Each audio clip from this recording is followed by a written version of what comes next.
everyone. Welcome back to another episode of Metal Gear University.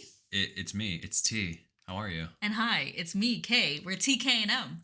And we're back to bring you on the there's the fantastic and long journey of Metal Gear Solid 2. I love that there's some sort of like built up lore with us with this particular game where we're having fun. I promise. This is such a horrible experience, but we're having fun. I promise. Part 7 of... Part 5. No, the end is near. The end is nigh. We see it. We see it. We know it's coming. Yeah. Full disclosure, for anyone who's listening, I'm having a blast covering this game. I love this. The only thing, and I'm speaking truthfully, speaking for myself, I am itching to do more 201 episodes. Oh. And once we're done with Metal Gear Solid 2, that's something that we're going to do a little bit more of before we jump into 3. Yeah, you're probably going to get tired of our 201 episodes because we're probably going to bombard all of you with like 10 different episodes that are just us being silly boys. What is it called? Silly little gooses? Silly little guys. Silly little guys. That's us. TK&M, just a bunch of silly little guys. There's one, and I'm not going to say what it is.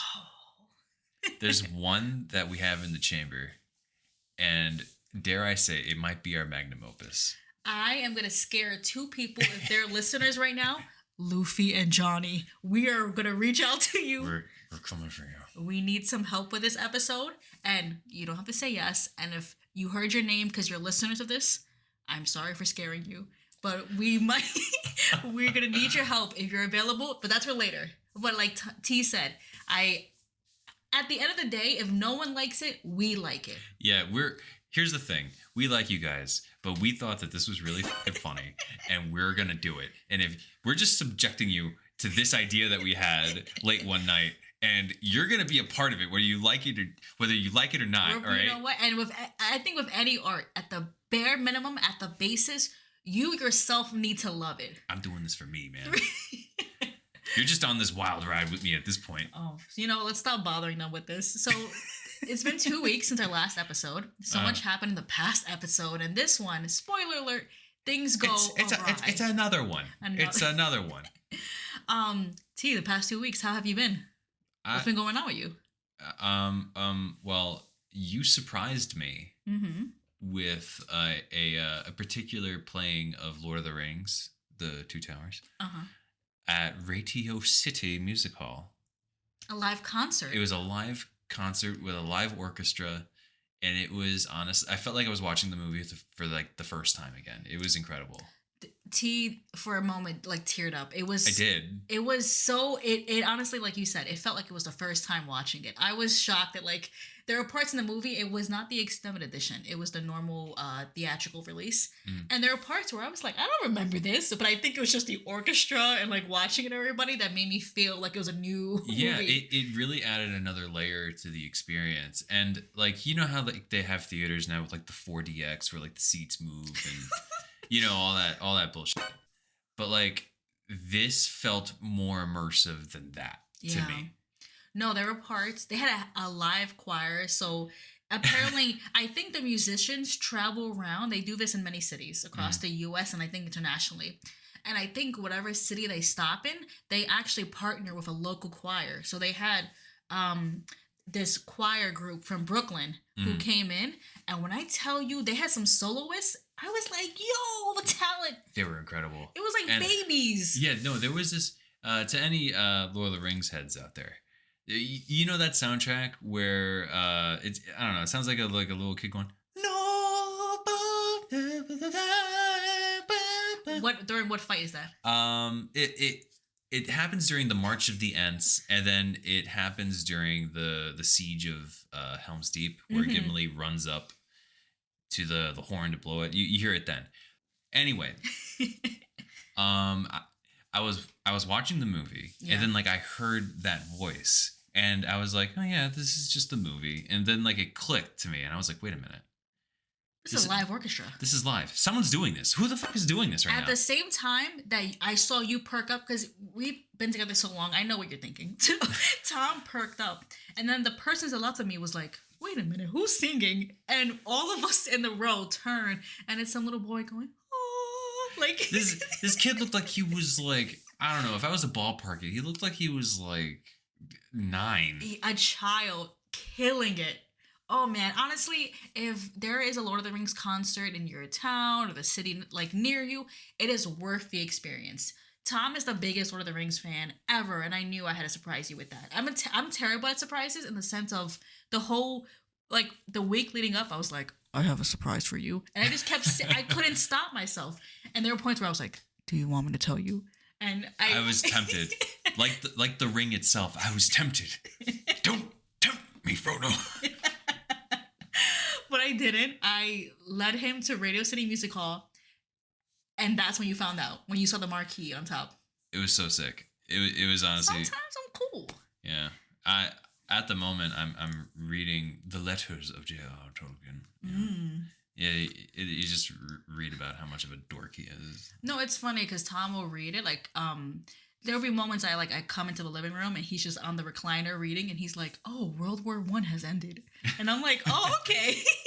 Like he's Tolkien's writing letters to his wife, and I'm like, "Tom, what are you? It's cool though. It's cool to." Yeah. I'm not one for fantasy novels. It's hard for me to get into a fantasy book. Movie, I think the visuals help me in that kind of like genre. I'm more of like a nonfiction reader, but I love when you read fiction books, fantasy books, and you tell me about it. Like for Dune.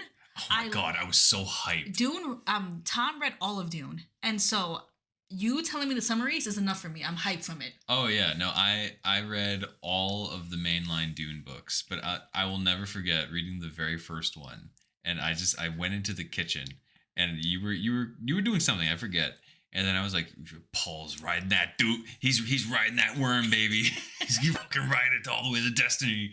And also too, how the timing? Did you read the first Dune book before or after the movie came out? It was after the movie came out. Okay, so but you're right on schedule. Dune, the first Dune movie, I thought it was so fascinating. I loved it, and I wanted to learn more about that world, and that is what got me into my whole Dune literature. You went through all of them. Last year, I was like a Dune fanatic. I went through the whole thing. There's a whole book that can be summarized if like, would you love me if I was still a worm? the Duncan Idaho, he's nuts. I'm not going to spoil too much more, but man, no, I mean, crazy. No, you've been on your reading game. I mean, you have another series you're reading. I feel like I'm very jealous. I'm still trying to I used to be a big reader. I kind of fell back. I fell off of it. So like while you're reading like Lord of the Rings, Dune, this new series that I got you for Christmas, I've been watching along with you, just TV. I've been trying to like build up, I think like get to my backlog of things. So for example, we just finished Better Call Saul. Incredible show. Incredible. I loved it. It was just as good as Breaking Bad, if not maybe even a little bit better. I don't know. I honestly feel like it might be better, and I just think because the showrunners got better with time. That's what I think. Yeah. You know what I mean? It was years after Breaking Bad. I think they were able to fine tune their craft. Yeah, they really honed in. Yes. It's so good. So good. Honestly, if you haven't seen it, we're not going to give any spoilers other than the fact of like, you should watch it. Yeah. It takes place within the Breaking Bad universe. I mean, for me, watch Breaking Bad first. It's an incredible show. I know it's been said to death, but it is. It kind of deserves that title. It's like a really good show. Mm-hmm. But if you just for some reason just want to dive right into Saul, I think you'll be fine. There's a few references to Breaking Bad that it might confuse some people, but it's brief. So I don't think it's not a game-breaking thing. Like if you want to dive right in, you know? Absolutely fantastic. I'm super excited to jump into like analysis videos now. I'm a big, like, honestly, if we were to get rid of all the streaming services and just have YouTube, I would have content for days because people overanalyze and analyze things to the end, like us. Yeah. And I love it. I love hearing people's point of view. I mean, before we even started this podcast, one of my favorite things to do was to like look at lore videos for my favorite video games or favorite movies. Vati Vidya. Oh, Vati. I mean, odds are low that he's listening right now. But Vati, if you ever listen to this, I'm a big fan of yours. But like, God, he's the only one that like I know offhand. But there's like a lot of people that do like Warhammer lore. I've never played a single game of Warhammer, but I know so much about it because it's such an interesting world. No, there's a Warhammer shop downtown that Tom and I are gonna go to because Tom's like, I want to do it, but I want to like do it with you. So we're gonna get a set probably. Yeah, in I a just bit. want to see if there's like a 2-player set, and then we could play together, and then use those stupid rulers to be like, my guy's hiding behind the pencil case, so you can't get him. I'm ready. I'm ready. We're gonna have a whole table just for Warhammer. That'd be sick. But yeah, Better Call Saul was good. We've also been watching Love Is Blind season Also 6. sick. Honestly, also pretty good in the sense of it's great for people who like to overanalyze and people watch, which I are think us. that Are us is us. is English. Who cares? Yeah, I feel like overanalyzing characters is more or less our job in the entertainment sense. So we do it for these real life people. Yeah, man, this season, honestly, I'm not of the party, and not because I watch it, but I'm not of the party to be like, oh, reality TV is like I remember my dad used to be like, you're gonna lower your IQ with that. And I'm like, no, it's fun, and I think half the fun is turning to someone and being like, why did they do that? Yeah. What about that felt right to them? You know, like I think it's like great to like just analyze people's choices. Yeah. And I think especially too when it comes to like love and relationships, that's a topic for the rest of humanity. Like people be talking about that.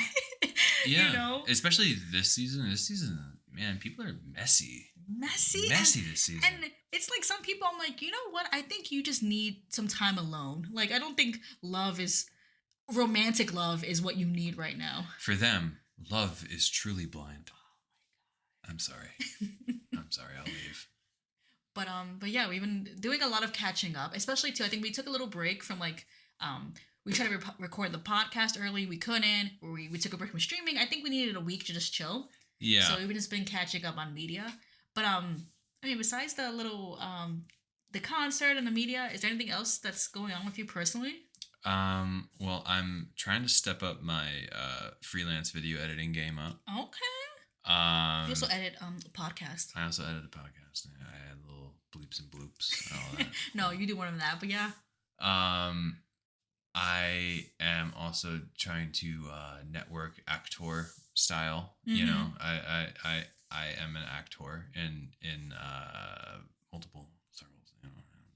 Anyway, since like the COVID lockdown more or less ended, you know, COVID isn't over. Yeah. But COVID lockdown has ended. I feel like I've been in kind of like a rut in terms of like my artistic journey. Mm-hmm. So I'm trying to get out of it. And I feel like networking and getting myself out there, that's a big part of it. So I'm going to try to do that.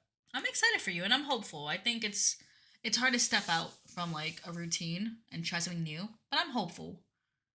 Thanks. I'm Thank hopeful. You know, it's going to take some work, a little push, but you got this. Thank you. Mm-hmm. And what about you? Is there anything going on with you?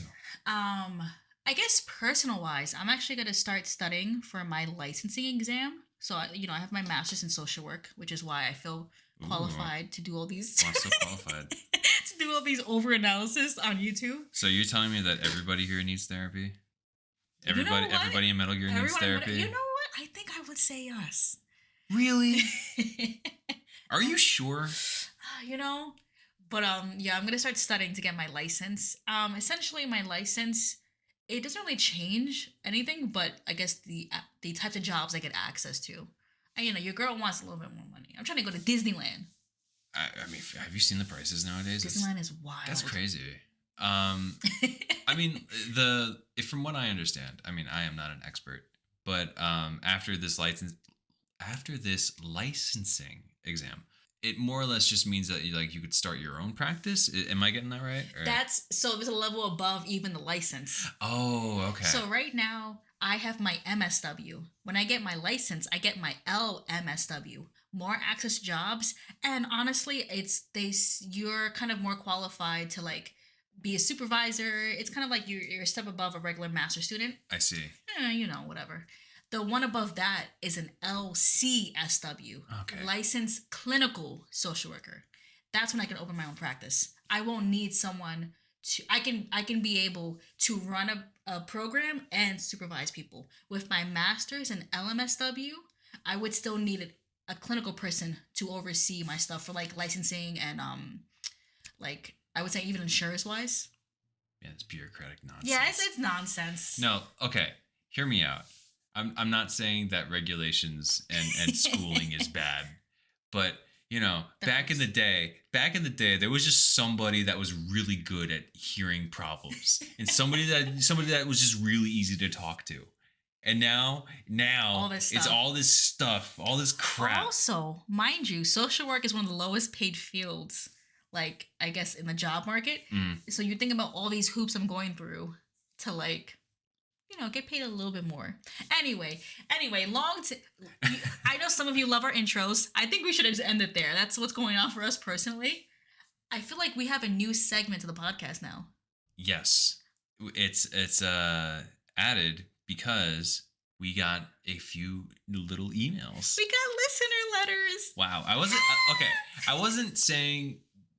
Well, I didn't say to you, but I felt that we wouldn't get emails so soon. 2 emails, which I'm actually. That was crazy. I genuinely wasn't expecting that. Like I was expecting to get emails eventually, but I wasn't expecting with like the first episode. We got like listeners. That's so cool. Thank you. We got 2 letters, like we said. Thank you both so much. If you would like to send an email to us, please send any emails to itstknmitstKandm@gmail.com. Well, we should put it in the description too. True, good point. Also, please let us know what name you'd like to be called, if anything. So these 2 listener letters, I'm not going to give your names, but you'll know it's your because like, I don't want to like potentially like say your name if you didn't want to have your name dropped, being polite. Yeah, just in case. Yeah. But thank you both so much. So the first letter we got actually gave us some suggestions for future episodes, future 201 episodes. And they said that personally, I would love to hear more of your own experiences with the games. How it was to first play them, which characters stood out to you, and what was your main takeaway? So I think we might do a 201 episode that's a little bit more personal. Maybe our journey to Metal Gear. And I think that's a cool little thing. They even suggested maybe ranking the games, the characters at some point. So I think they said it'd be like less education and more of an after-school club activity, which I thought was cute. Which is fun. I like that. I remember after we streamed the Metal Gear Solid series on our Twitch channel, not to plug our Twitch channel, but it's our own stuff, so whatever.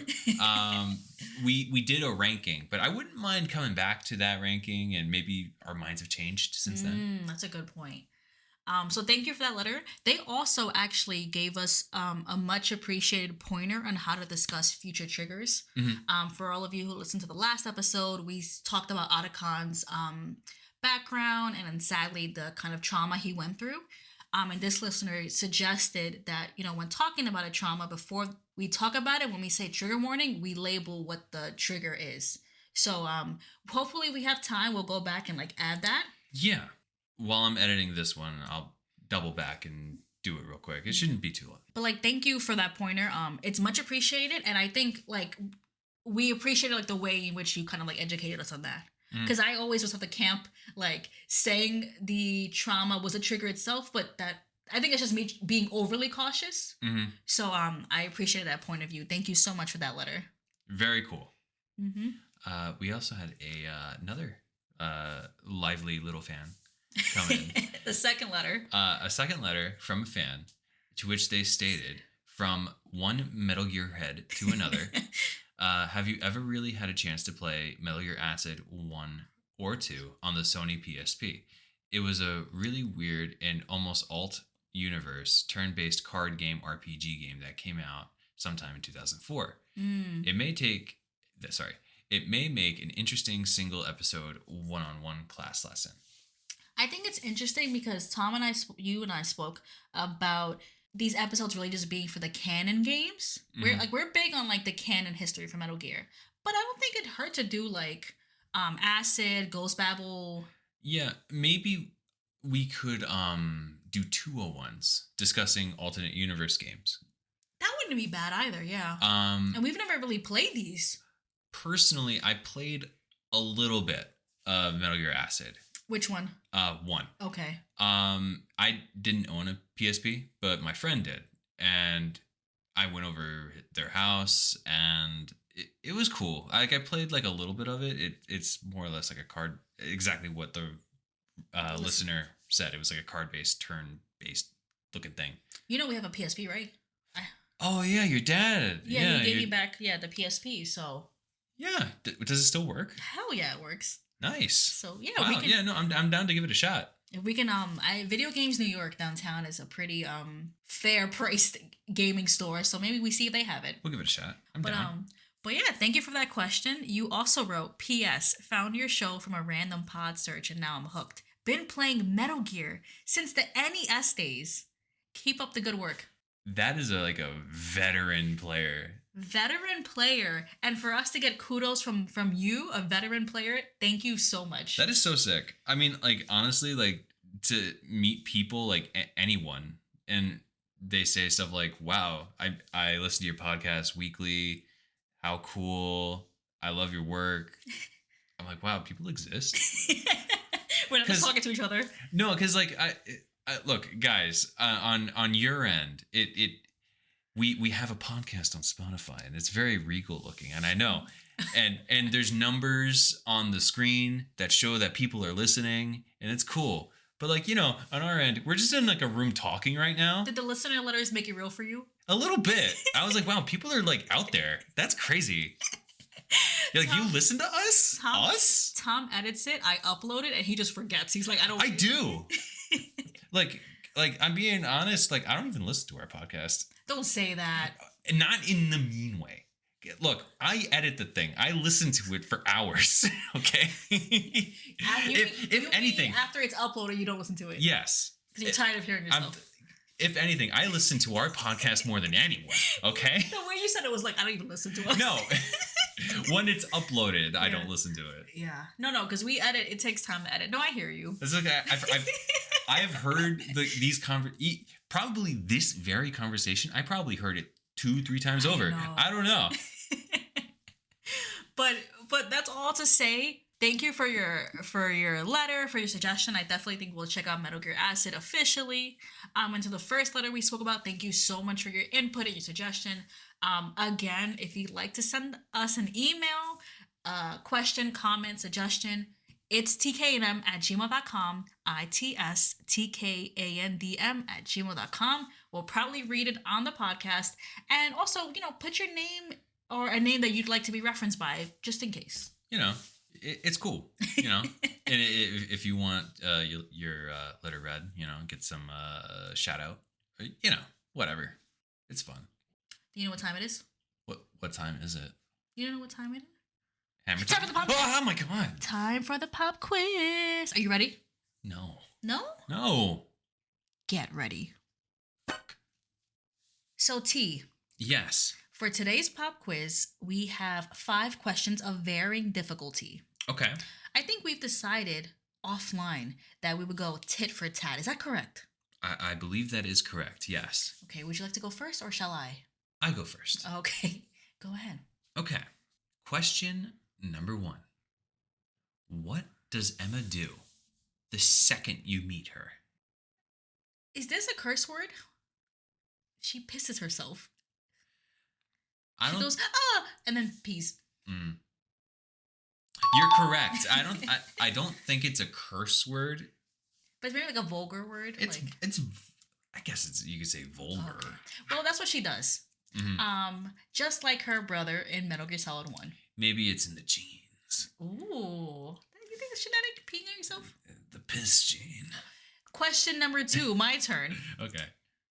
This is a doozy. You said this was a tricky one. What is the VR mission level that Raiden references he did for PSG-1 training? Well, because we did talk about this in the last episode.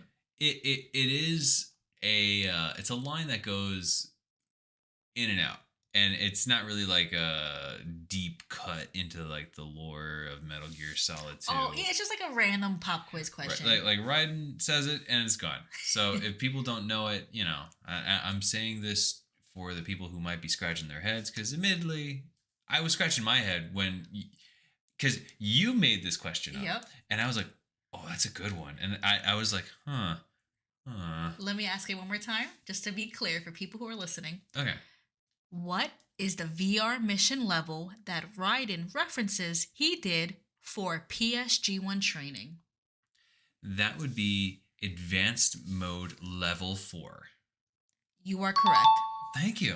Thank you so much. You know, that was, like you said, a deep cut. It's a throwaway line, but it's a pop quiz. You want to have some hard questions every once in a while. Yeah, and I do like the fact that when we actually looked at that level in VR missions, it's kind of like a reference to this area of the game. It like Raiden's saying something that's kind of in line with like something that's relevant, you know? I think it's a cool thing. Your turn. Okay. So, what do Arsenal Gear and GW do, respectively? Okay. Respectively? Respectively. Respectively. Okay. My grammar is not the greatest in Metal Gear University. It's all good. So, for this question, two-parter, I would say Arsenal Gear specifically is kind of like the fortress. It has missiles and physical weapons, and it holds GW. Uh-huh. GW specifically processes, stores, and deletes massive amounts of data.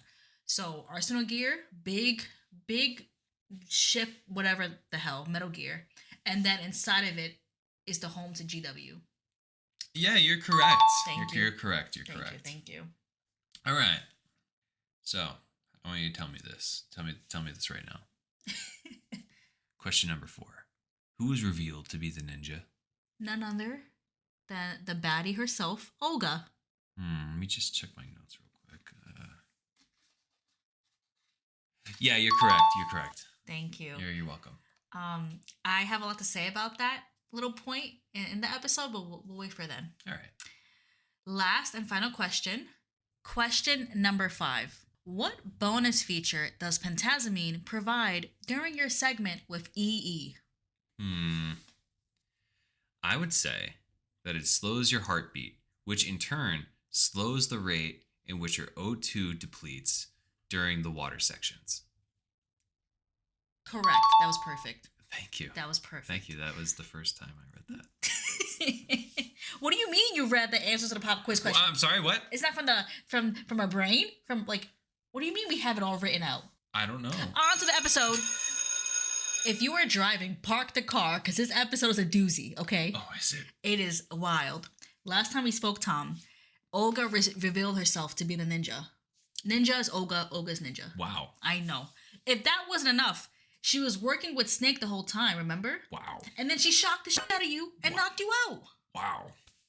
Crazy. Wow. So crazy. Wow. Anyway, you wake up after being knocked out by her, and you're tied up, and Asla and Solidus are talking to you. Whirlwind of events in the past few minutes, right? They mentioned that Olga brought you in, and they did some digging, and they can't find any of your records or data in any database. Yeah, they said that you're a non-existent operative from a non-existent organization. You just like they searched in all the acronyms. CIA, FBI, NSA, all of them. The I don't know, the DEA, the everywhere they everywhere. could, any acronym. Nowhere. And Solidus, while perplexed about that information, acknowledges that he knows Raiden. Ooh. Before we go into how he may know Raiden, can we just talk about Olga for a minute? Because end of last episode, she was revealed to be the ninja. In this one, as soon as she's revealed, you're knocked out. So at this point, it's like you don't have time to digest that. Yeah, it's very rushed. And I feel like you don't get the time to think about, wait a minute. Like, for example, in a few episodes ago, she was talking to Solidus on the radio, whatever the hell. And she was like, who is this ninja? They're not part of my crew. Super cool. This ninja is. Is that what she says? No. I'm just envisioning that she just likes to, like, really talk about how cool this ninja is because she's the one doing it, you know? Oh, wow. I didn't even think about that. They're so cool. Like, wow. They can jump so high. I didn't even think about that. Just talking about the feats of a ninja. Yeah. Like, wow, they're not part of my crew, but they should be. Like, wow, I should scout them. They're really cool. But think about this. She was talking to Solidus about the ninja not being part of her crew, and she's like, "Who are they?" Mm, So she's telling Solidus something she knows. So she's keeping up this lie with Solidus. yeah. Okay, for what point? When when you awaken after being knocked out, Ocelot also says that Olga brought in Raiden, which to me, I'm like, okay, maybe she changed out of her suit She to must bring him. have. Like she's keeping up this facade or whatever, this Yeah. charade, you know. But like, I'm trying to think, what is her plan? Because the ninja was helping Raiden, so Olga's helping Raiden, and then Snake's also been helping Raiden Mhm. throughout the game, and they knocked him out for him to be captured. Like, what's the bigger plan? And Olga's also working for Saldus, so why would she lie to him? This conspiracy board is getting nuts right now. Let's continue.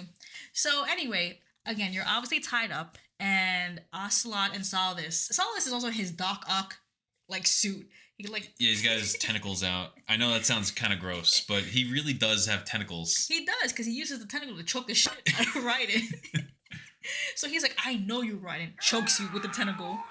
He's like, you're Jack the Ripper, and you've grown. So he uses his like his appendages to choke you. You have to like, what do you have to do again? You have to repeatedly mash the triangle button to like hold your breath, I suppose. Yeah, right. To survive. Hmm. This is a lot like the torture sequence in MGS1. Now, for people who are only listening and have never played any of these games, remember in our 101 episodes of Metal Gear Solid, where Snake was captured and Liquid and the gang were interrogating him? Raiden's in that room. The same room? It appears to be. It looks the same? It looks exactly the same. Oh. Kind of wild, right? And then you also have to press a button to like survive. Yeah. Weird, right? Hmm. Also, you're naked in the scene. Oh, is he? The first game, Metal Gear Solid 1, I think Solid Snake was just shirtless, right? They had Yeah, to move his shirt. they had the decency to let him have his pants. They totally just make Raiden naked in this scene. And he's strapped onto that table. He's like spread eagle. He's very exposed, like on very. I feel like he's been vulnerable emotionally and mentally through this game, and they just took the last thing from him. You know the nuts and berries are just dangling freely, and that is. I never want to be in such a vulnerable state. So, okay, before we're able to even acknowledge that he's naked, it's revealed that he saw this as son. Is he now? Well, okay, not really. Oh. So he was a child soldier, and Solidus is like, I made you the weapon that you are now. Damn. like what are we doing? So it cuts to a big lore dump, more or less. One of many in this episode. So we jotted down the key tidbits for you to know. So here they are. One, in the 80s, there was a civil war. We don't know where exactly, but there was a civil war in some country, and you were the best child soldier out there. You became the platoon leader at 9 or 10 years old of the small boy unit. I'm sorry, this is trauma.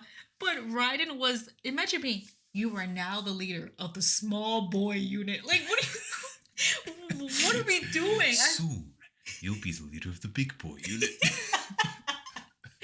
Like, imagine Stal was in front of a bunch of second graders. Like, That's what it was. he was like, you have now been promoted. To the small boy unit. What is that? You are now one of my elite employees.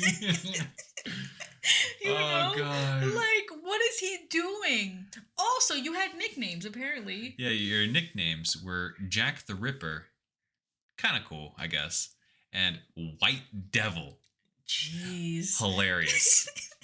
You're like 9 or 10, like, okay, Dad. Hilarious. Okay, Dad. What's the next one? The next one is that Solidus is your godfather, so to speak. He's the one that named you. So I guess he called you Jack. You ran away after the Civil War, and you were never to be seen again by Solidus until now. Wow. What a reunion. So Solidus more or less believes that you're a lackey of the Patriots.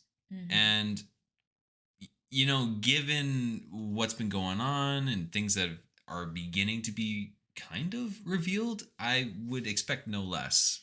You know, and I think too, like, we know that we're not lacking the Patriots. Like, we've been given orders by Colonel. We're supposed to stop Solidus, and the Patriots as a entity were just revealed to us. So, like, maybe I feel like we're fighting Solidus. Solidus is trying to fight us to continue on his mission, and then you have this overarching big enemy that's like, huh? Who are these people? Yeah, where do they come in? You know, so I feel like it's just kind of like the web is unraveling. Mm-hmm.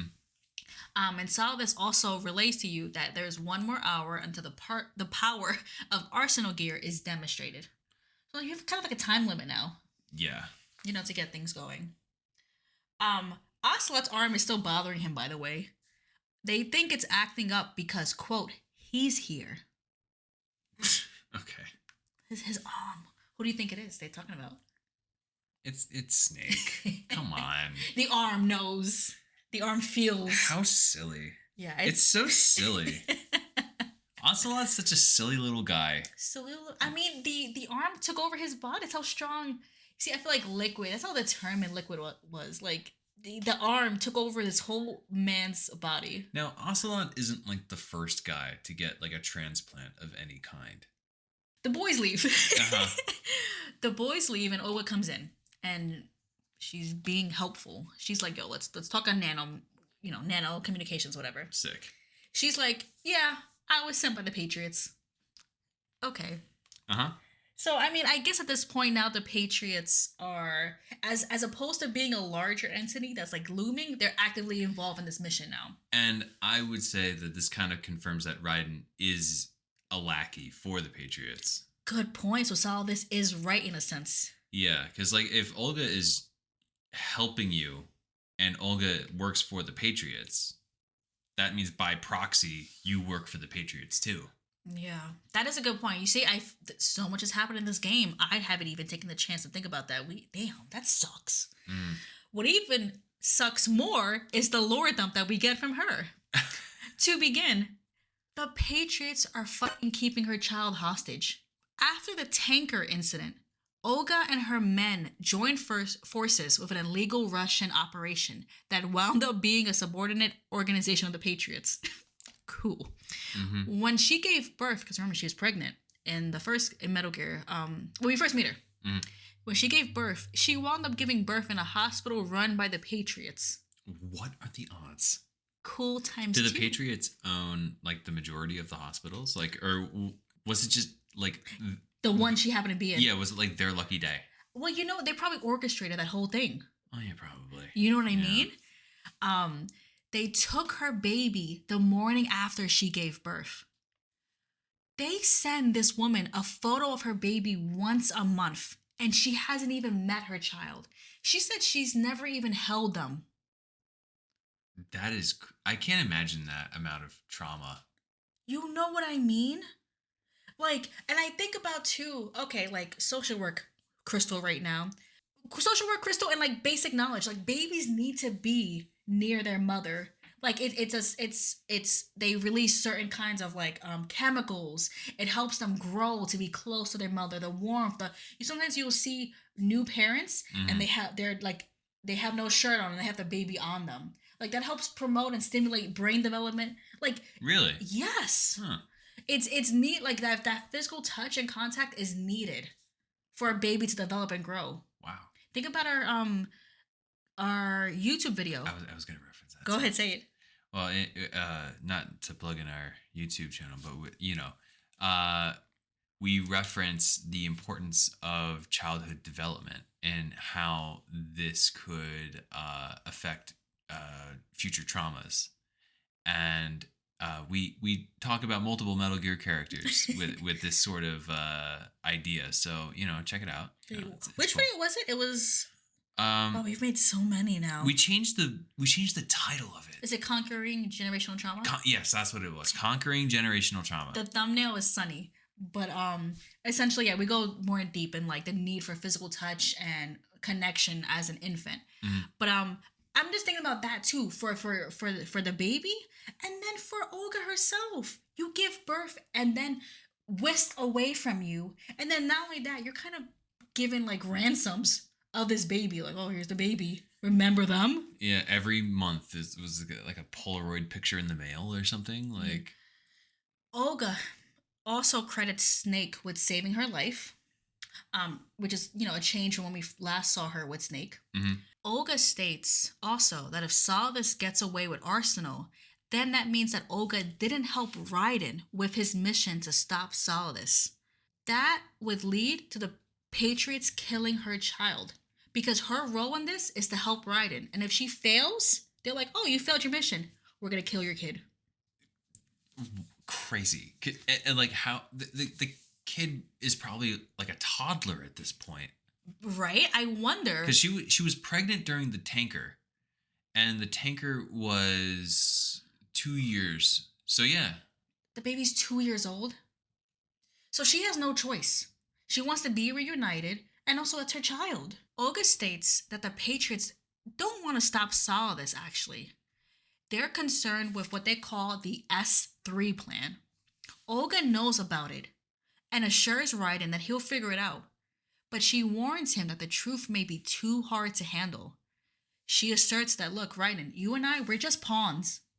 Pawns for what purpose? Ooh, that was good. Thank you. Well, Raiden asks about Emma's virus, but Olga believes that the Patriots have tampered with the program. So sadly, at this point, we're kind of feeling that E's work is for, like... nothing. Yeah.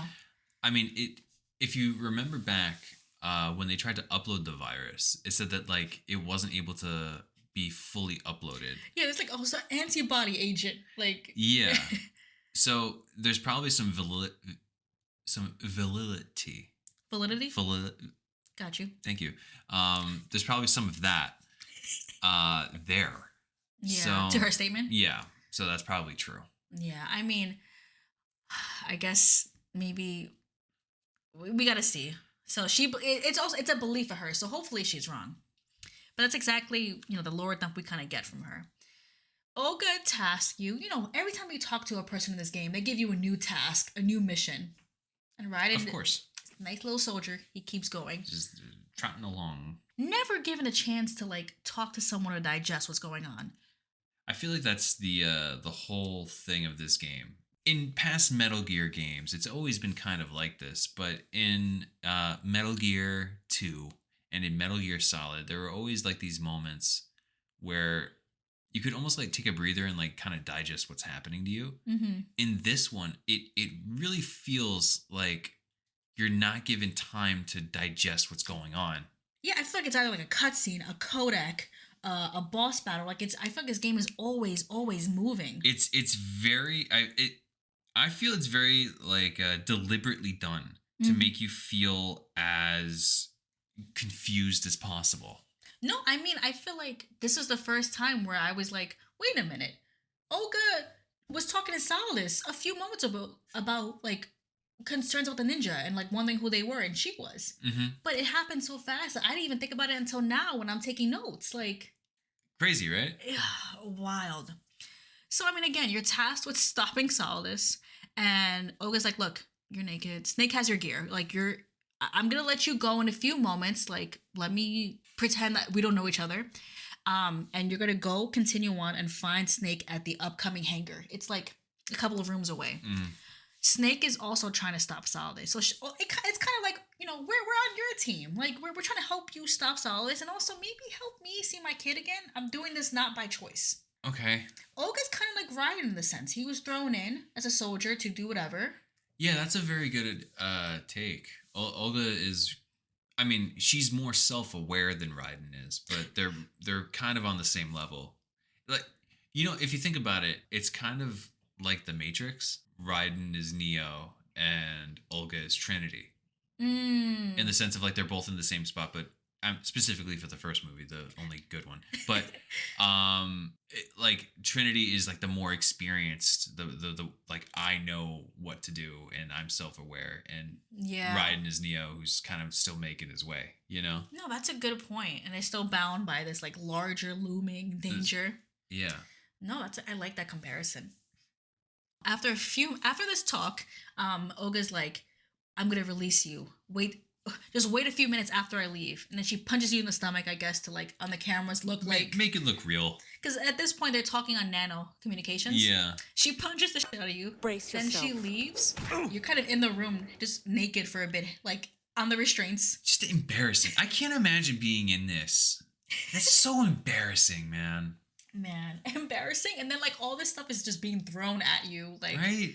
The restraints are removed after she leaves, and you're now naked. And what Raiden does is that like you cover your junk as you walk. Like you see his little booty, but like you're essentially just like running around trying to reach Snake while covering your package. I mean, I'm speaking for myself. If I was ever in this situation, if I'm naked, you're seeing all of me. I'm sorry. At this rate, like who am I to be bashful? I am already so fucking vulnerable. Okay? So if I am going to be this embarrassed, you're going to share in this with me. Yeah. Okay? Because whenever I see this like portion of the game, I don't think that Raiden's embarrassed. In my head, I'm like, is he embarrassed? Is that why he's covering it? It has to be. It's not for protection. Yeah, for Don't shoot here. I think for if we're breaking the lore of the game, if we're just going outside, it's probably for censorship purposes, for gameplay, blah blah blah. But that's not fun. Yeah. I think it's more fun to speculate that Raiden is probably like a little bashful. I don't know. Yeah, I hear you. Most likely. Or maybe like he's just like, oh, this is so embarrassing. I was like, oh my god. And he's like pasty white too. Yeah, he's very, very light. So beyond his pasty white little booty, you get a call from Rose, right? I forgot Rose existed. So what just happened? I'm like, oh shit. Yeah, I forgot she was a thing. You actually have a really enlightening conversation about Jack's upbringing. Do tell. You know, if we can summarize it, it's like, oh, my little baby had a hard upbringing. No, he actually went through some stuff. Like, trauma. Like, again, child soldier. Mm-hmm. And, he's still on the job. He's basically naked. He's having his real heart-to-heart. My man is vulnerable in every aspect of the word. He is very, he's like an egg without the shell. Oh! He's just... that before. I don't know. I'm just that was on the fly. He's just little delicate, little soft. Like you gotta handle it with care. I've never heard that. Wow, he's like an egg without the shell. You look like a hard boiled egg, right? Like that's how I thought about it. Oh, I was thinking like just like cracked. A raw egg on the table. You just gotta cup your hands. Oh, that's even better. So again, he's on the job, but he's having this real heart-to-heart. And he's like, yo, I don't remember them fully, but the nightmares, like, I'm piecing them together now. They're about my childhood. Like, I think I was 6 years old and I held my first AK. Yeah. Wait, did we mention before that Solidus mentioned that he had, like, cerebral implants You in can his say head? now. Well... When Solidus was like assessing Raiden before he leaves this room, he's like, high concentration of cerebral implants. Have they altered your memory too? So like you're hypothesizing that Raiden actually was these memories are being withheld from him.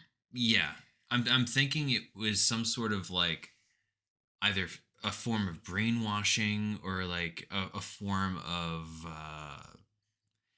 I don't know, some operation that induced some sort of amnesia or something. And I see your basis in that because like it's based really on what Solidus said.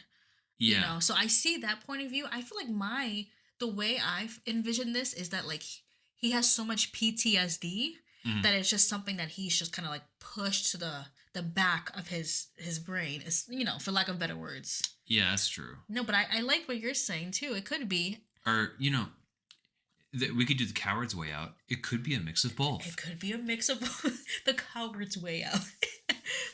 But I mean, whichever point is true. I like your point though. He says like I'm piecing it together now. Mm-hmm. He's like, I was young. I held my first gun. I'm remembering now they would indoctrinate us with Hollywood action films after every battle and be like, well done. Here's what film do you think that they Rambo?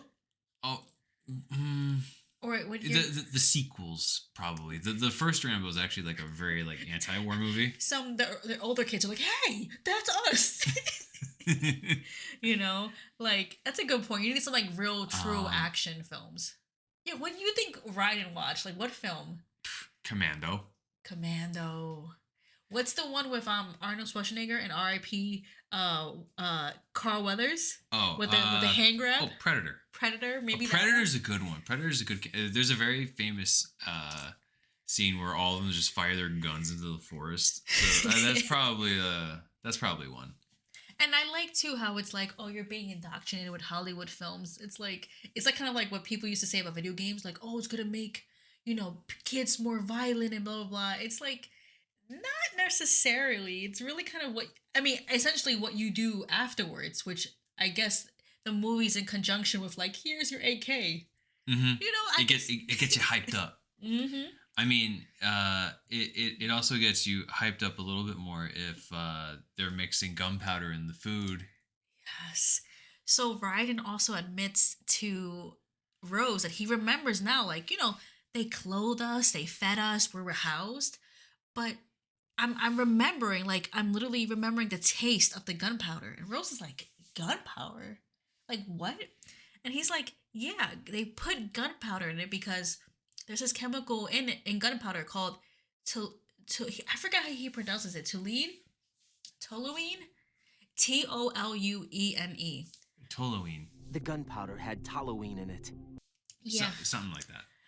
It's an actual chemical compound. So unlike pentazamine, that was like a play on, depressants. Mm-hmm. This is an actual compound that's found in nail polish and like paint thinners.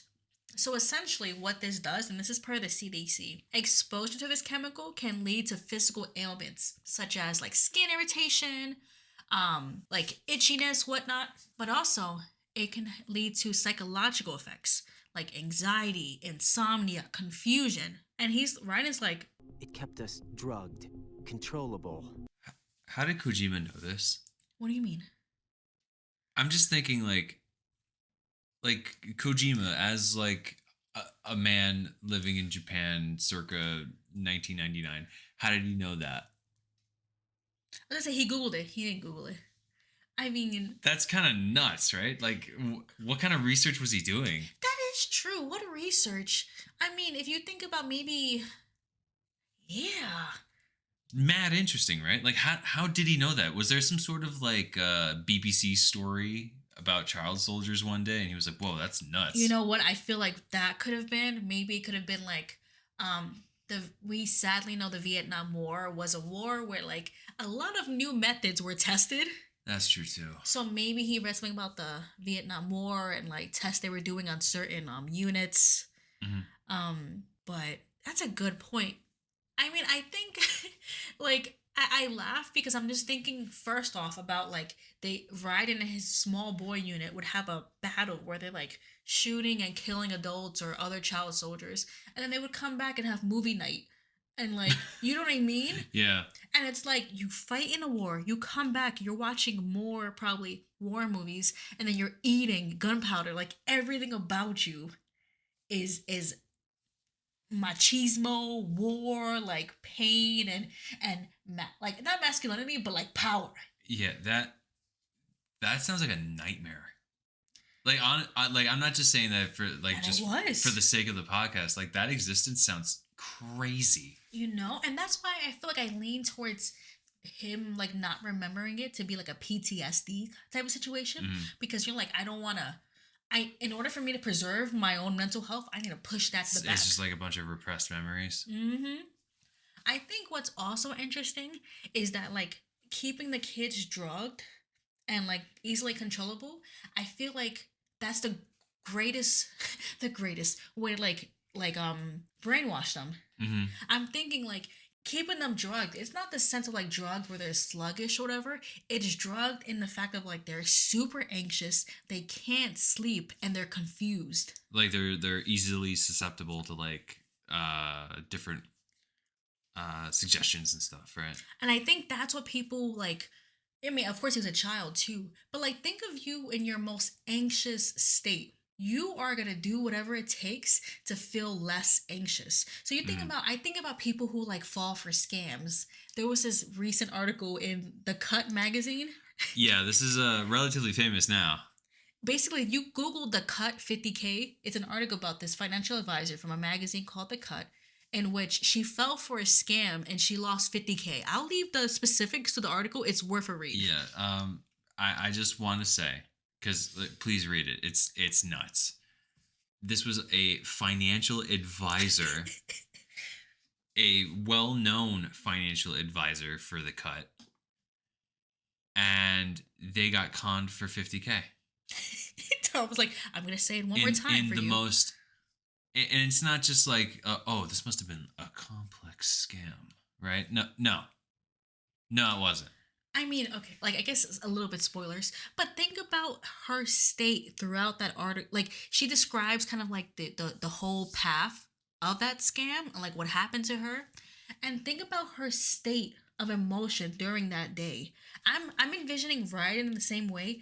When you are super anxious and scared and like you need to do something in the instant, you're Mm, gonna do whatever it takes to get rid of that fear. yeah. You know what I mean? So for like, I feel like with this, with the kids, it's like I'm scared, I'm tired, I'm sleepy, but there's someone bigger who is telling me what to do, and that same person is giving me this food in this house for me to sleep in. I guess, like, you know what I mean? Like I gotta do that to be comfortable. To be comfortable, to survive. Anyway, Friday goes through all of that. Remember, he held his first AK when he was 6, Mm, and I believe he became the leader of the small boy unit around 9 or 10. So years. yeah. After the Civil War ended, we can hypothesize sometime after he was 10 years old. Mm. Um, his use was done.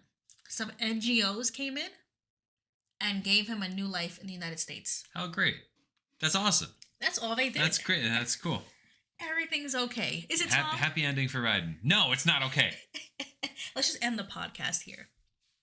So at this point, I would say Raiden kind of goes into having a panic attack.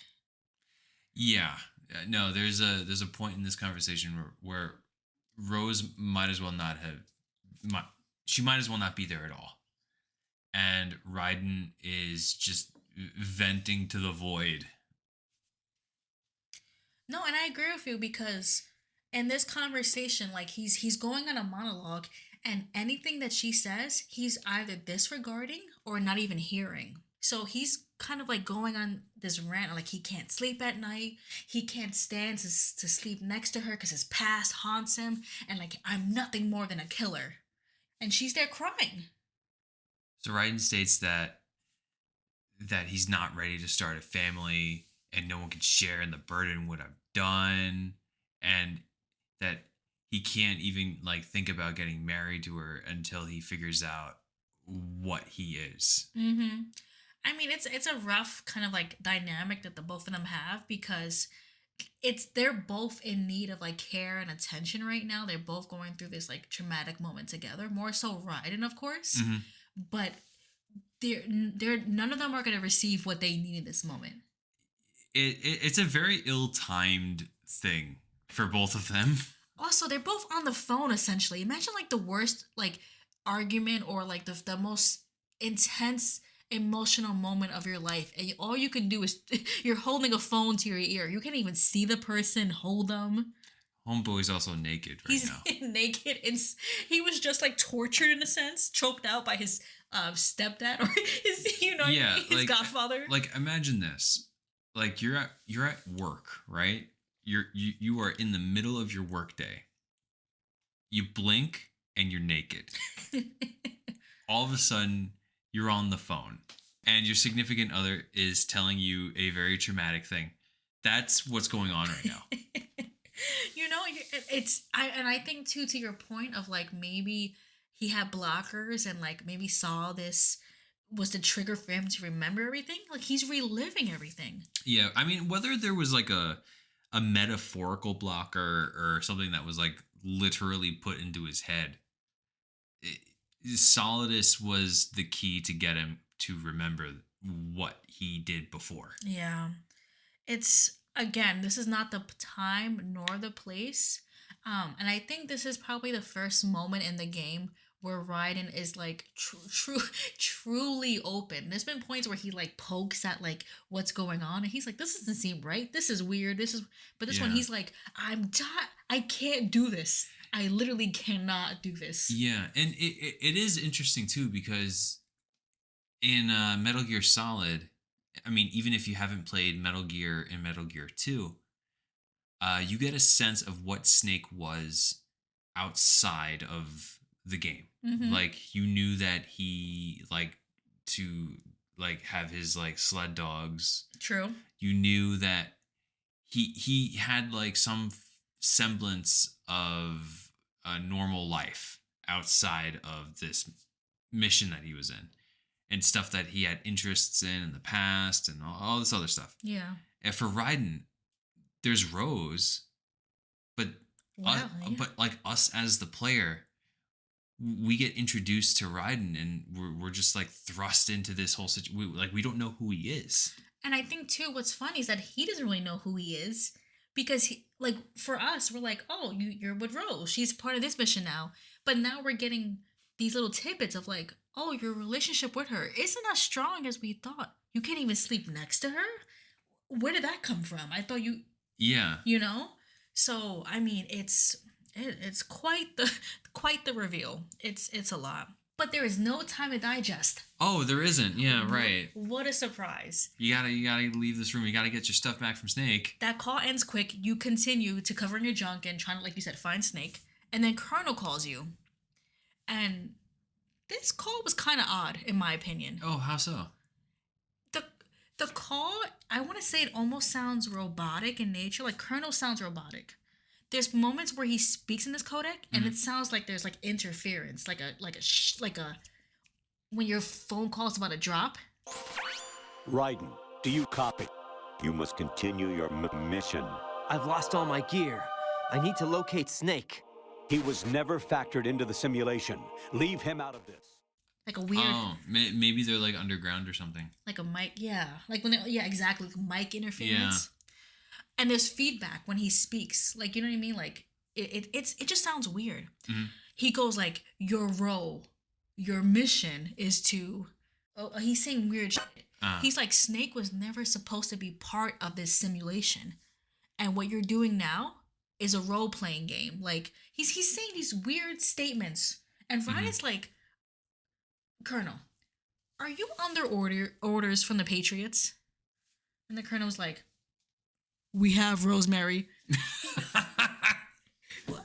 He's just like, we have Rosemary. And then her. doesn't the call cut? Kind of, yeah. Ryan's like, yeah. what? What do you mean by you have her? End of the call. Oh, okay. I guess I gotta go then. So you find yourself in this massive corridor. Mm-hmm. There is Metal Gear Rays lining this whole thing. I didn't even see that. I think I was so shook by what's about to come up. So there's medical rays all along the corridor? It's lining down the entire way. Oh. And patrolling it are the Russian soldiers. They're now geared up. They call it Arsenal Tengu equipment. Mm-hmm.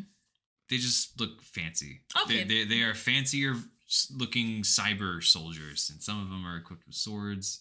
It's a whole thing. Okay. Also, isn't it kind of funny that, like, I don't know, imagine just Yili out in Russia, right? He's born and raised. And you're part of a Russian mercenary group, and you're like, oh yeah, okay, sure. now you're geared up and you're given like a samurai sword, and you're like, I've never held one before. And you just have to use it like as part of your equipment. Anyway, And then you're in a corridor with these massive mechs near you, and you're like it's one of those things where it's like, how the fuck did I get here? and then you turn a corner, and this pasty white body somersaults into you and kicks the shit out of you. You just hear this. What is that supposed to be? His bare feet. Oh, I thought something else. Never mind. Oh my god. Continue. Everybody got dirty minds. It's supposed to be his bare feet going down the hallway. His bare feet going in the hallway. Y'all are gross. Anyway, he somersaults also too, and like he can't fight, but technically he can. He can do a flip and kick the guards. And I feel like I saw him. I think I didn't do it because I was shook, but like you can hit guards, can't you? I think you could punch, but like one hand is covering. Oh, you just alternate. Thing. Hilarious. But like you're in this corridor, right? Because again, your goal at this moment, your like most immediate goal is to go meet Snake at the hangar to get your gear, which is more or less at the end of the corridor. Throughout this, you know, it's kind of sneaky. It's kind of hard because you have to sneak essentially. Yeah, and you have no weapons. You're not only figuratively naked, you are literally naked. Your equipment is no longer there. You have to get there through strict stealth. Yeah. While this is happening, you are repeatedly getting calls from Colonel. At this point of the game, something is wrong with Colonel. Oh, do tell. Why? What's going on? I wrote a list of 12, but I'm only going to read the ones I've highlighted. Okay.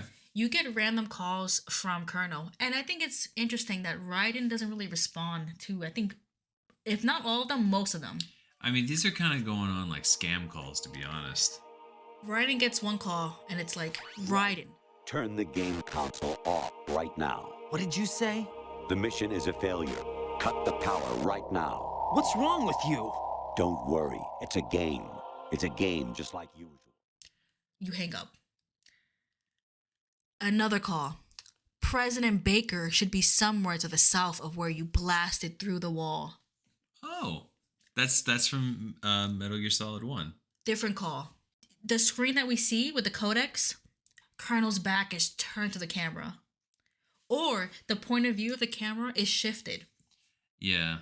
Or it's like to the side or an extreme close up. And then there's some that like look kind of like scary looking. It glitches to him in his skull. Yeah. Another call.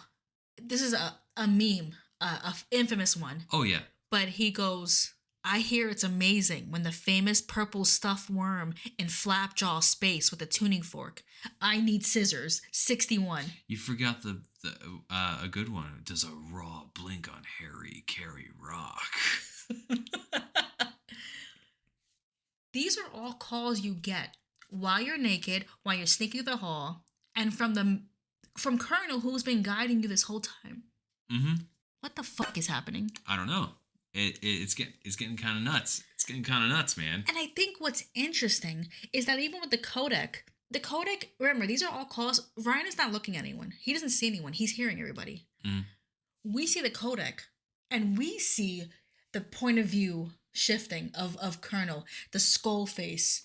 We see at one point too, I think the sensor part of your map, like, you know, on your HUD on the screen. Oh yeah, it turns into like a woman. So usually on the top right of the screen, of course, is the sensor. I call it the radar. The sonar, Soliton radar. Soliton radar. Thank you, Tom. You're welcome. And it kind of shows you where you are and it shows you where enemies are. At this point too, it shifts to a POV of some lady just sitting on a couch or like a chair. Yeah, it's completely bizarre, and it's not just like a game character. It's a literal video of a woman. It's just a woman sitting there. So, one, something is up. And two, not only are we getting weird comments from Colonel, but he's also stating stuff from Metal Gear Solid 1. Like, we're getting a lot of mixed messaging here. He's also quoting stuff from Metal Gear 2. Yes. He's from everything. For a section, we see Metal Gear, I think, 2 in the codec. Or Metal Gear. Metal Gear, I believe. But, like, there's also VR missions sprinkled in. Everything. You know? And first off, frightening. I'm going to be honest. I remember telling T when I played through the section, I almost turned off the game. Like, this was the scariest thing ever to me. No, it's a little much. You know? It's a little much, man. I mean, ridiculous. And like I said, Raiden is kind of receiving these calls. And you said it's like a spam call. You just listen and he hangs up. Mm-hmm. And okay, we keep going. And eventually Rose calls. And I'm like, okay, she sounds normal. But he doesn't really tell her what's happening. I mean, at this point, it's just like this mission has gone so awry. Yeah. I think he's just waiting for the next shoe to drop. I hear you. Yeah, right? Like, no, that's a good point. At this point, what else? Rose calls and she sounds normal, but what she says isn't. Oh, why? What's going on? She says, Raiden, I have to admit this to you. Meeting you 2 years ago, that wasn't organic. I was ordered to keep an eye on you. The Patriots made me a spy. I would never trust anyone ever again. 2 years ago. The cute little origin story of them deciding whether it was the Chrysler Building or the Empire State that King Kong climbed up. Fake. All part of the plan. Insane. He says my favorite thing ever where I'm like, you know what? That's Raiden. That's my boy. Mm-hmm. She's like, it was my job. And he's like, Was sleeping with me a part of the job? yo, I stood up. This dude knows when to stand up for himself, man. I like that. He doesn't take that lying down. All this crazy stuff is happening to him. He's like, oh, was that part of it too? I feel like he's just having a day where like he's just listening to Rose and he's like, I've had enough. I've had enough. You know? I'm checking out. I'm checked out. This is something I would see on Love is Blind. Like, yo. And I think the hardest part of this is that, like, she said she fell in love with him. However, she was sending reports of his life, every detail, for the past 2 years.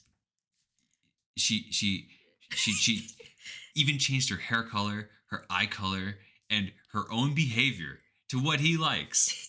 He was like, oh, was that in the files? Like, he's like, oh, was that in my psychological profile that you knew what I liked? She was like, yes, but I really fell for you. And this motherfucker. He's like, oh, that's why you were a part of this mission. He's like, everywhere I go, I'm used. Yeah, and like he's upset and he's expressing that the woman that he's loved isn't even real. She isn't real. Like, and Rose interrupts him in the middle of this in a vaguely robotic voice and states that I'm pregnant, Jack. Rose, what's going on? and then it cuts out. So if you didn't hear that, she's pregnant. Or is she? I don't know. Because You see, at this point, I'm like, what's happening with the Colonel is very odd. mhm. And he's stating stuff, and I'm like, this seems like a robot. It seems weird. And then Rose felt much more emotional and real. But the way that ended, just as weird as the Colonel. yeah, like, I don't know what to believe at this point. And Ryder doesn't comment on that. We're commenting, that is too much to handle. I mean, I think after everything, just hearing like, I'm pregnant, Jack. It's your baby. Like, Raiden's just like, whatever, man. Whatever. Whatever. I'm probably gonna die here. Who cares? Like, all due respect, whatever. Have fun. I don't know.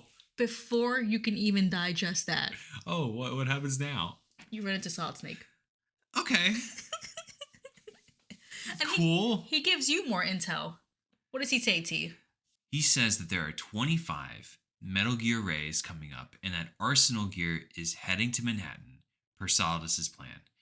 Raiden is then given a sword, which is kind of neat, I Little guess. samurai sword, it looks like. And it's courtesy of Olga, apparently. Snake doesn't really say why she gives it to him. She's like, oh, here you go. Olga had this for you.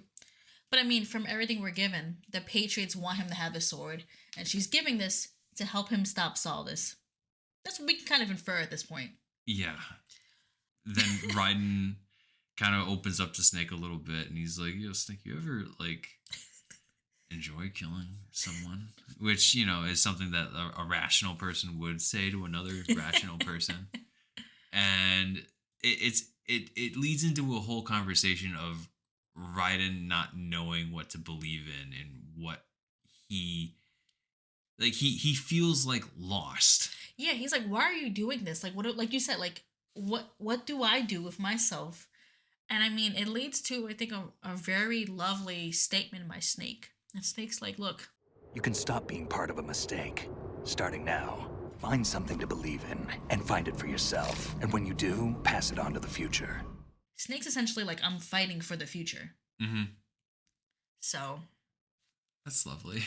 yeah, it's something that keeps you going. It's a good quote. Then Otacon calls you guys and he lets you both know that the hostages are all right. Yay! So cool. Homeboy did his job. He's doing okay. Something's going right in this game. Raiden then talks about his concerns with the Colonel. Mm-hmm. Rightfully so. Colonel's acting kind of weird. A little bit. Otacon says that I'll look into it. I'll see if I could like do my hacky stuff. If anyone's gonna figure out, it's Otacon. And he cuts out.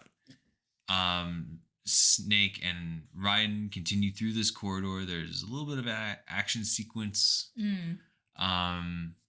It's a relatively straightforward. You can fight your way through this corridor. But you got a cool little partner with you fighting, right? You have Solid Snake as your buddy. The greatest soldier of all time. And he has infinite ammo. Also, he's like a terrorist.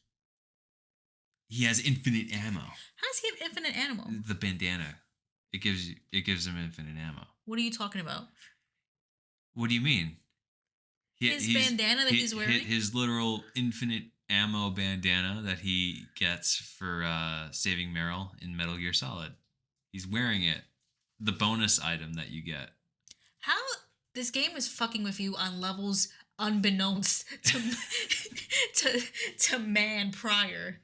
Like Snake is acting as if he's almost aware that he's in a video game. Oh, don't like this stuff. Like, I play games for joy and for happiness, not to be unnerved and get goosebumps.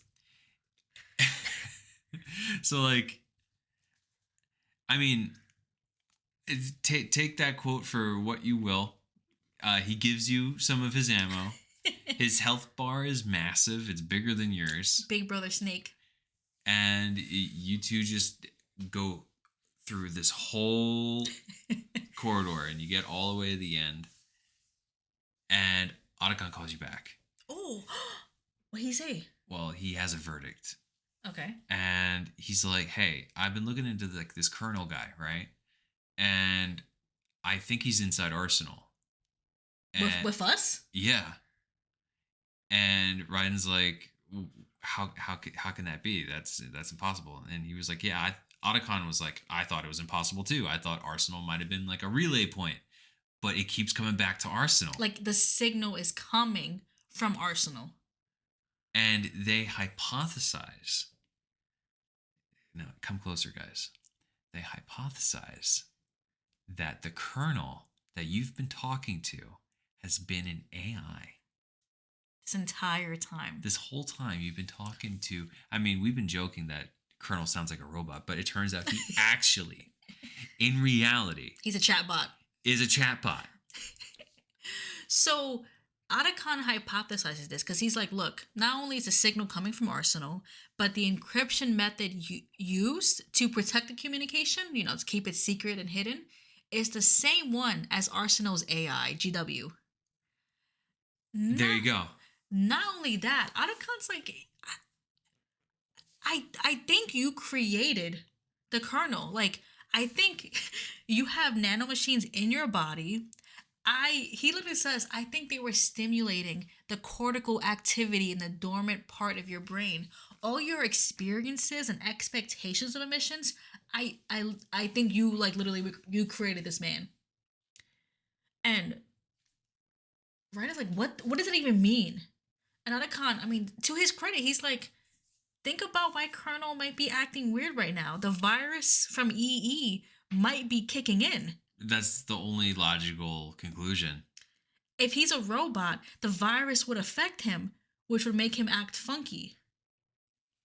Raiden obviously starts bugging out. I mean, can you imagine? It's like, oh, yeah, the chatbot you've been communicating with, by the way, your boss is a chatbot. Your boss is a chatbot. But they're also... they're hacking your literal brain You to you can't even finish it. they're hacking your brain. You created this mess that you're in, essentially, too. It's crazy. It's all your fault. Oh my god. Damn, imagine hallucinating a chatbot. You're just on Target, just getting... That's insane. I can't imagine this. You'll buy these gift cards. Right. So... Raiden, give me the Amazon cards right now. You good? The fox die's kicking in. The fox die, no. Raiden's obviously bugging out. He's like, yo, is anything real? He's like, nothing is real. Snake is like, I'm right here in front of you. Focus. Snake seems like a great person to have near you when you're depressed or anxious, because he'll just be like, hey, get over it. Stop being sad. So Raiden again is having this real kind of, I don't want to say panic attack, but I feel like an anxiety attack. He's building up this like real big tension in his body. Who's real? You know, all things considered, I feel like he's handling it pretty well. I think. I might be like he has years of stuffing all the trauma deep inside. So I think he's actively doing it as we watch him. Yeah, like he just seems like an empty vessel.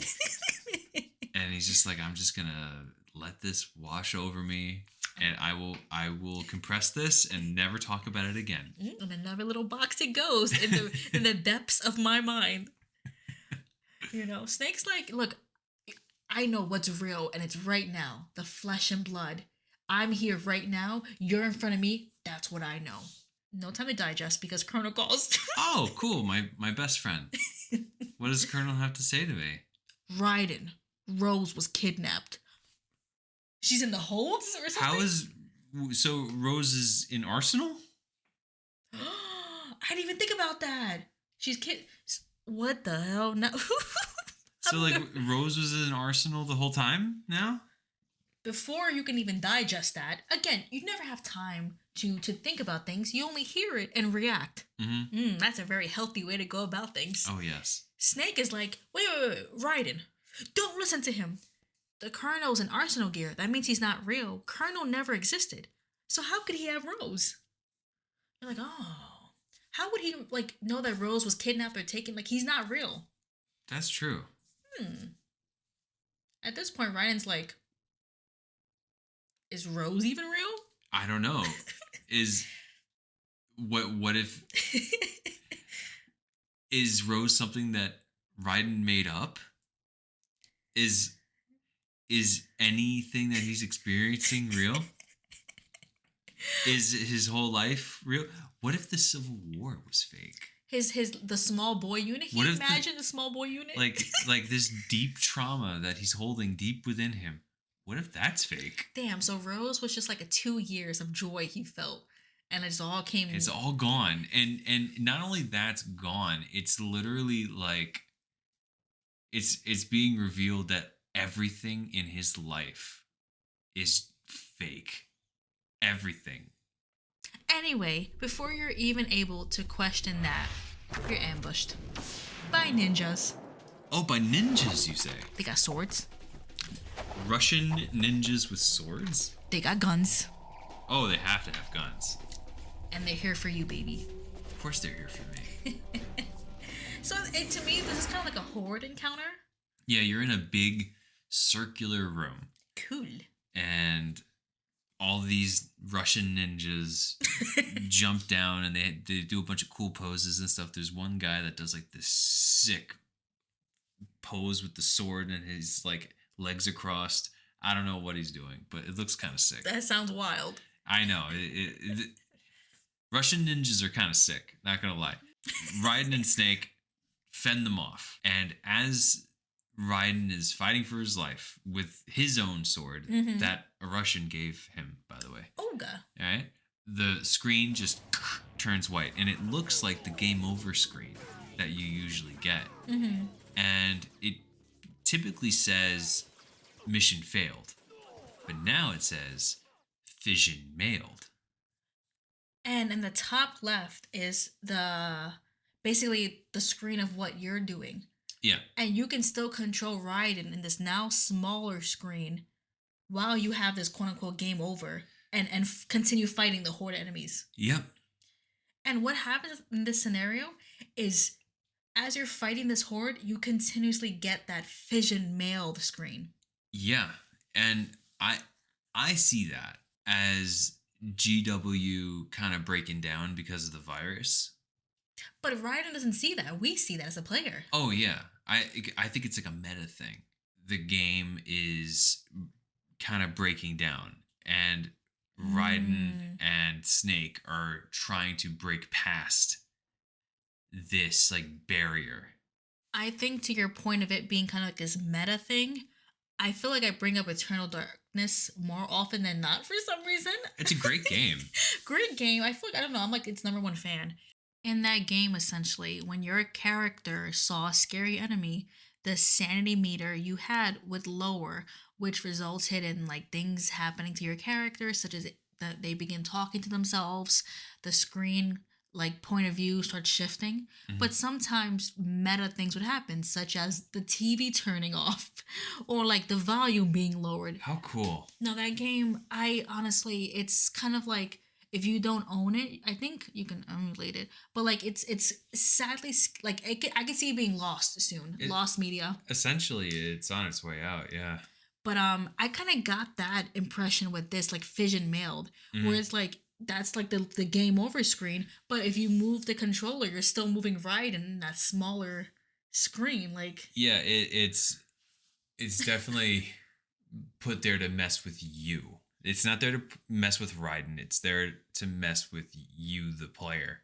you know. So I like what you said. It's like Snake and Raiden are continuing it past GW breaking down, and we also at the player are like playing past what the game was supposed to be. Like essentially it seems that like the game is GW and we're trying to break past the game. The Right? plan it had for us. Yeah. You know? Yeah, why would the game do, what is the point? I mean I know, We but know. we don't know. Anyway, you make it past this weird fission mailed screen. You defeat these horde of Russian ninjas, and it results in who else but baby girl Fortune arriving. Oh wow, I forgot that she existed. You're like, oh yeah, Dead Cell. Like, No, honestly, every time I replay this game, I get to this part and I'm like, oh yeah.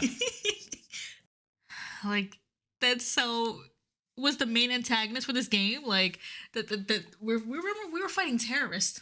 Yeah. What was our initial goal? I'm sorry to interrupt you. What was the initial goal when we came in? Wasn't like disarm the terrorists, rescue the president.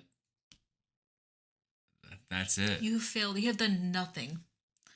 Right now, you're not even It's just following Colonel. nonsense. You're not even following Colonel's orders right now. Yeah, what are we doing?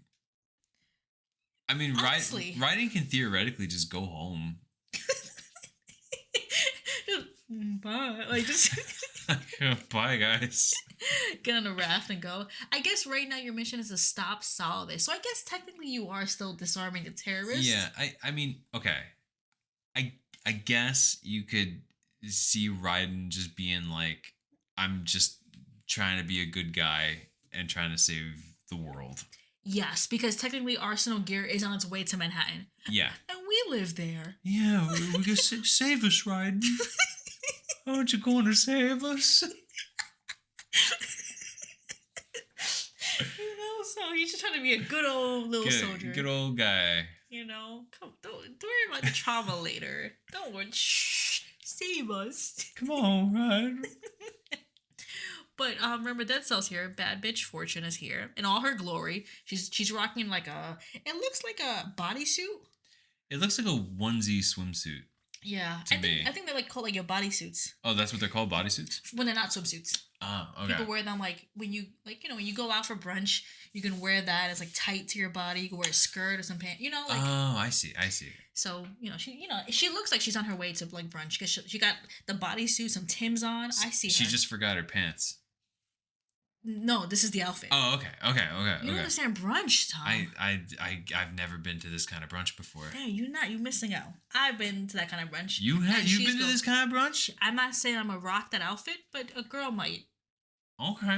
Anyway, she continues and she begins conversation. She's like, Snake, I know I look a bad bitch, but you killed my dad and I am mad.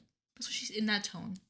In that I'm sorry, I'm still thinking about her going to brunch with Vamp. Yo. Okay. Look, I know that they're probably like a little weird, but I think that would be kind of fun. I'm not gonna lie. A couple of drinks in, first of all, I don't know how the masculine folk, how you all act when you're tipsy, but for us women, us femmes, we make friends in the bathroom when we're drunk. And I can see, like, them two, like, being just someone I meet on the line for a bathroom. I'm drunk and I'm like, yo, your body is banging. And she's like, I know. And the Vamp's like, I styled her. Like, like they're just like two bad bitches out in the town. I picked out that bodysuit myself. Like, and then you're like, why do you have a bullet head in the middle of your forehead? But anyway, like, this is... I feel like they would just be so great. Anyway. I feel like Vamp would make good mimosas. I feel like he would just be such... amazing. But sorry. I know this podcast episode, you're like, why is it 2 hours? Stupid shit like this. We're sorry, guys. But basically, she arrives with her Timbs, the bodysuit, her big-ass gun, right? Her big-ass gun. Yeah. And Snake is there, and she's like, yo, Snake, it's you, my man. This is all your fault. You killed my dad, and I'm going to kill you. Simple as that. Everyone I love is dead because of you. She's like, I love this line because she's like, you know what? Since no one can kill me, I'm going to kill everyone. She's committed to firing the nuke. Cool. All right. That's great, Fortune. The logic, make it make sense, but you know what? It's almost like, you know what? I can't fly. I'm going to make sure that every bird on this planet, I'm going to clip their wings. Okay, it's like... that is like people would be like, Tom, you got to calm down. Like, all right? Stop clipping birds' wings. All right? You already started. You psycho. It's like, also, why is that your next step? Why was it the next, like, oh, you've killed everybody. Like, I can't die. So, I'm going to kill everyone. I failed my driver's test. I'm going to blow up every car on the planet. Like, hello? What the jump? Snake, unfazed, the best soldier out there. He's like, oh, you want me? Raiden, go ahead. I got her. And Raiden's like, you can't shoot her. Like, what are you gonna do? And Snake's like, I got it. You know who I am? Do you know who I'm on the cover of this game, okay? I got this. And so, of course, Raiden being the great little soldier and listener, there's a ladder that you go up. It's like your only way out, and Raiden just goes ahead. Leaving Snake to fight Fortune alone. and Raiden goes up, and we'll end there. If you have made it to the end of this podcast, thank you very much. Thank you so much. It means so much that you stuck out this far into the nonsense, into the debauchery, the system breaking down, everything. Yeah, this game has totally shifted from its original message. It went from like, okay, you know, the sequel to Metal Gear Solid, and like I'm a soldier infiltrating a base, and now we're talking about AI and controlling information and like the not Illuminati. Each game has been so much more complex than the last, and it's just getting exponentially more complicated. Yeah, the last game I was like, oh wow, clones, your twin brother with the in like superior inferior genes, like you're like, oh, that's a pretty cool premise. And this one was like, buckle up. You that was just the appetizer, okay? It's this one, it's funny because I had tweeted about this, that like so much is going on right now during this time we live in regarding AI and like bots and whatnot. And like you play this game from 02 or 01? 01, and you're like, why is it still fit? Yeah, like at the time of our recording, there was a news story that came out. It involved an AI Canada. It involved an Air Canada AI chatbot. Now, to those who are unaware, the gist of it: a person needed to take a flight to a funeral and wanted to know if Air Canada had a policy to reimburse their ticket after the fact. Essentially, since funerals are usually quick turnarounds, could they buy their ticket and then ask Air Canada to refund it later? Air Canada didn't have such a policy, but the chatbot decided to make one up. Jeez. And then sometime after the funeral, this person calls Air Canada and was like, oh, hey, I'm here to reimburse my ticket. And Air Canada was like, what the fuck are you talking about? We don't have that policy.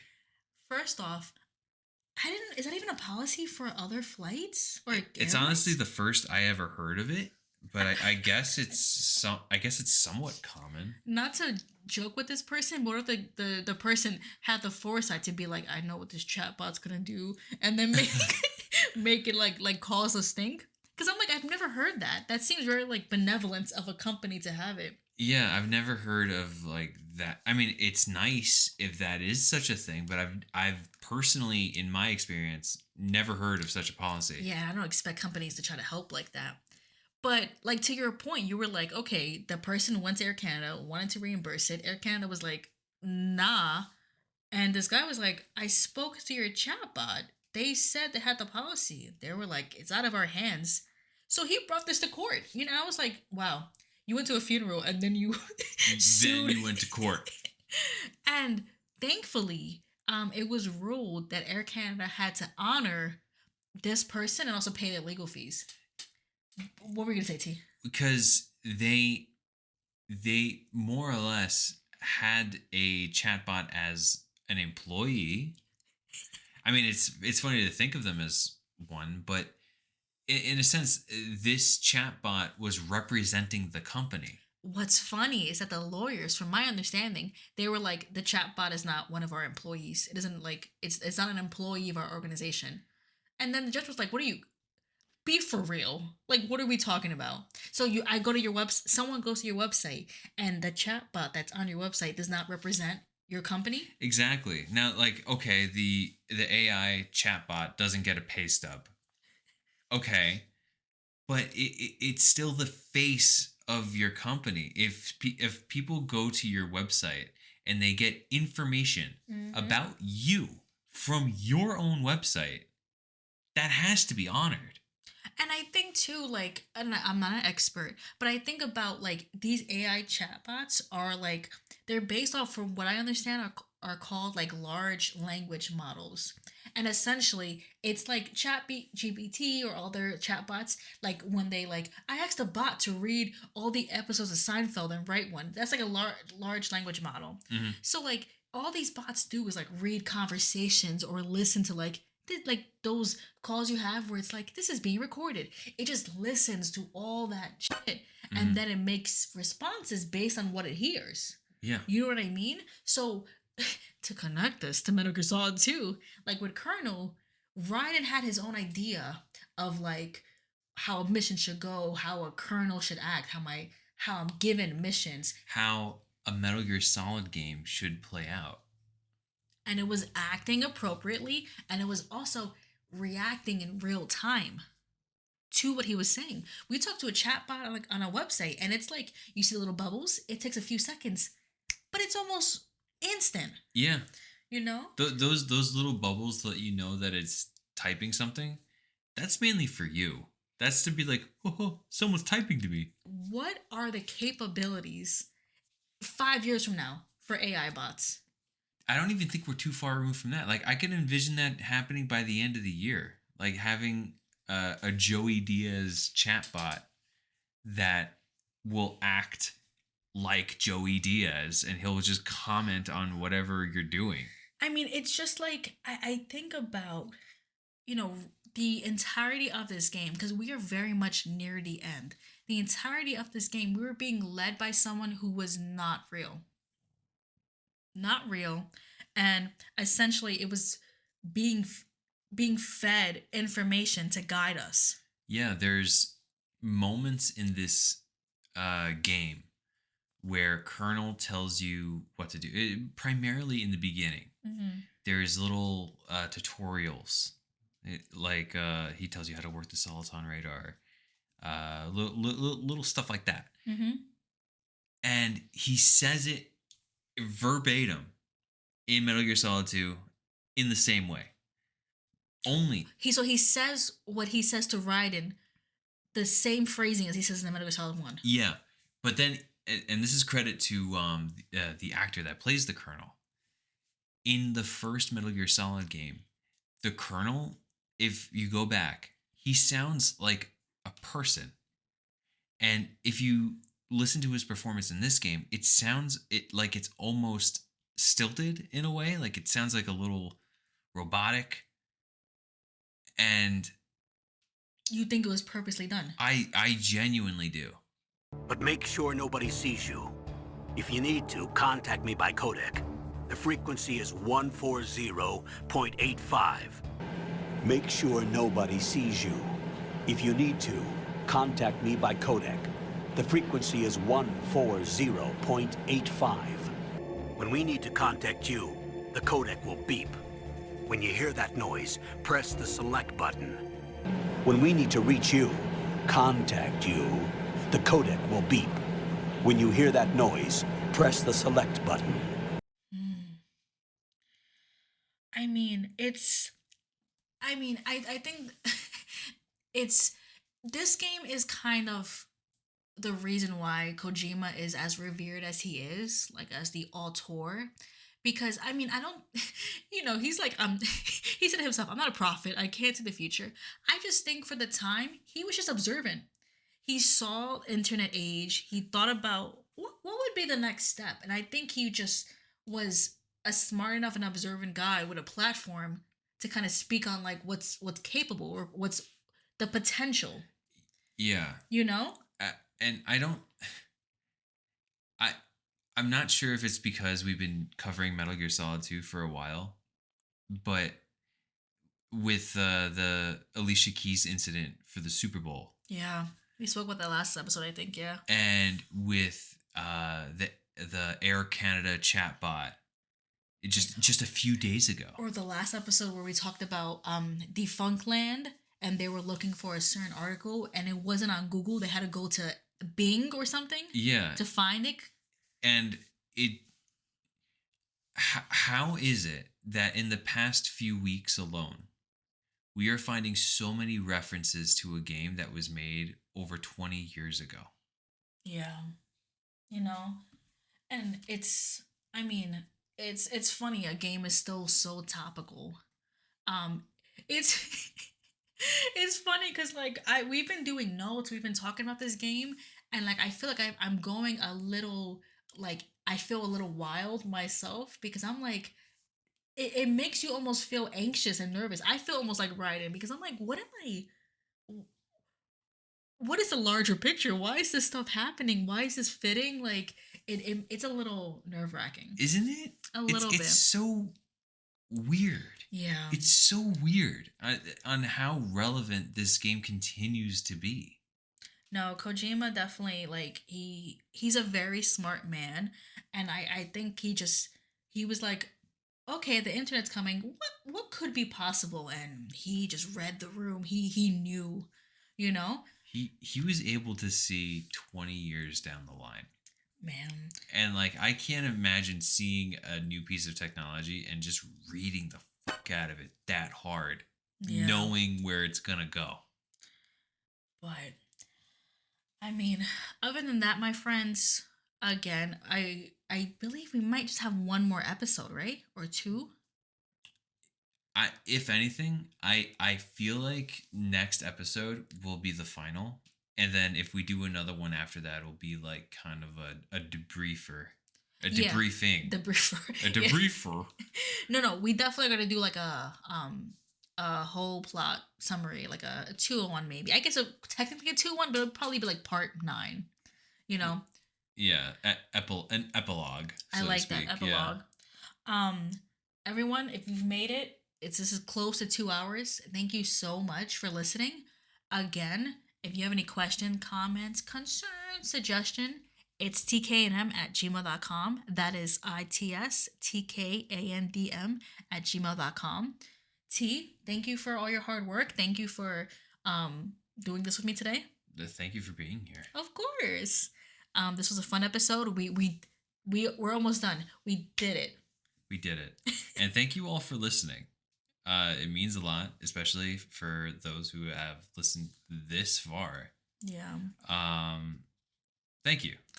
Please write a review, like, rate us, share with friends, with old fans, new fans. Let us know how we're doing.